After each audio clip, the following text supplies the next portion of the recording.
many people have different purpose of.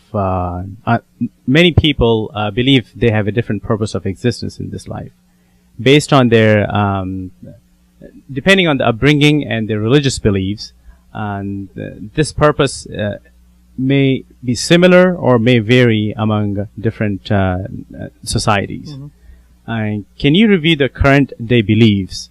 Current day beliefs in the respect, how does Islamic belief differ from the others? Sure.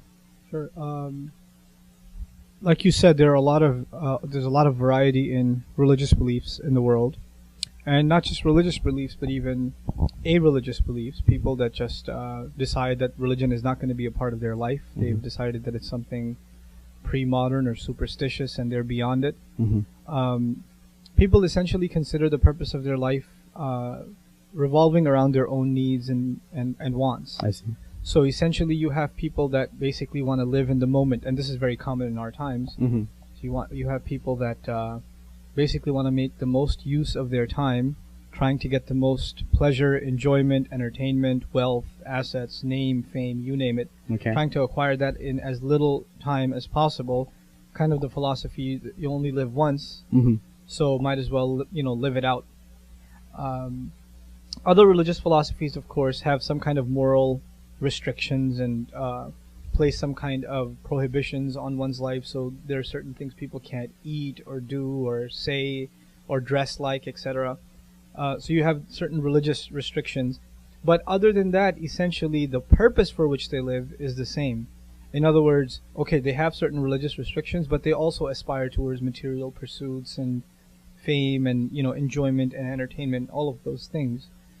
In contrast to these views, what sets Islam apart fundamentally is that it is a recognition that life itself is a gift that has been given to us by our Creator, our Master, and finding purpose in that life can never be separated from finding what is it that the Master wants from you.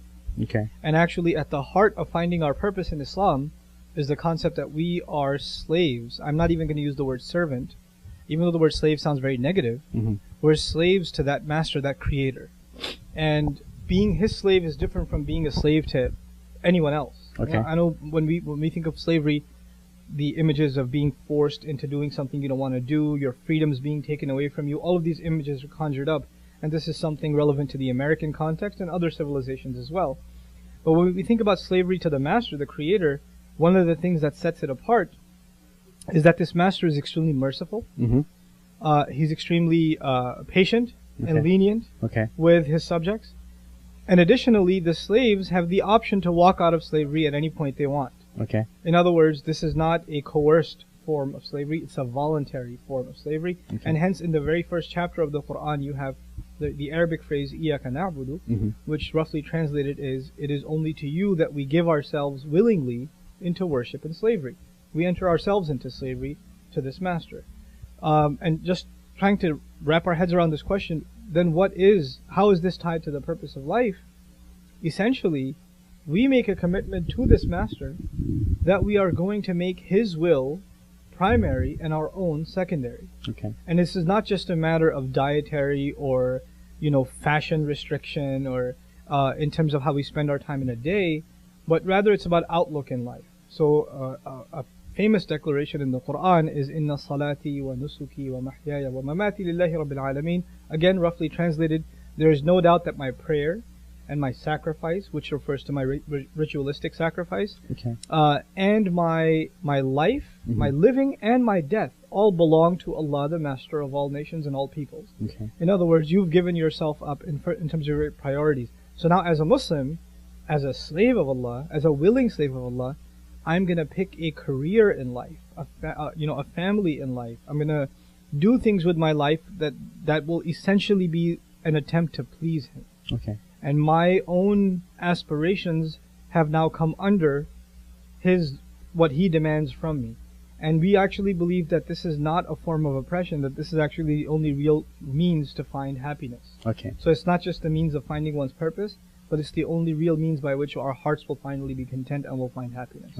So in other words, you're saying it's a slavery by will, if Yeah. I may understand you correctly. Yes. And it is not a contract that you sign and you get into slavery and you're breaking a contract and you're totally done. I mean, Actually, Okay. interesting you bring that up. In Islamic creed, a contract was already signed before we were born. okay, So Muslims believe that all of us were created in the form of our souls. The Okay. Arabic term is ruh, hmm and we existed in the company of our Lord. And the Lord asks us before He sends us down. He asks all of us collectively, before the earth was created, before all of this. This is in the seventh surah. He says, "Alastu bi rabbikum? Am I not your master? Am I not your Lord?" And all of them, all of the souls, including ourselves, we replied, Bala. We said, of course, why not? Mhm. We bear witness to this truth. okay, And now that soul was poured into the womb of our mothers before even we came out of our mothers. okay, And that contract, that covenant, it's Mhm. really called mithaq. The Arabic word mithaq refers to covenant. hmm That covenant has already been taken, but human beings forget. okay, Revelation comes Mhm. and reminds the soul of the covenant already taken. okay, So when human beings with an open mind think about revelation and think about the purpose it's calling them to, their inner conscience agrees with it. Okay. And it's that inner conscience that's the essence of the human soul Okay. in Muslim creed. So this purpose of life, we can still, as a people who believe in Islamic creed, they can still be living their life to the fullest based on the criterion once you get into this contract. Yeah. Okay. So actually, again, an important consideration, the Quran talks about you being a slave no matter what. okay. In other words, you're either a slave to your desires, your temptations, your addictions, your obsessions. You're a slave to them. Mhm. And you can't even help yourself. Nowadays, it's very easy to find people that are enslaved to their addictions, be they drugs or alcohol, or be they even something as trivial as TV shows. Okay. You can't even help yourself. You have to watch that next episode, you know? Okay. And you're obsessed with it. You Mhm. can't, it's beyond you almost, Okay. right? So what Allah is saying is, if you enter into my slavery, hmm I will set you free from all these other forms of slavery. Okay. In other words, in slavery to Allah will you finally find true freedom. True freedom. Thank you. One of the brothers in the Dawah group told me that, Imam, it is our goal to give every American a copy of the Quran. The question is simple. Are we ready to support this noble effort? Share what we've been blessed with? Islam. We invite you to join and support 877Y Islam. Let's gain the pleasure of Allah by fulfilling our collective obligation to serve His deen.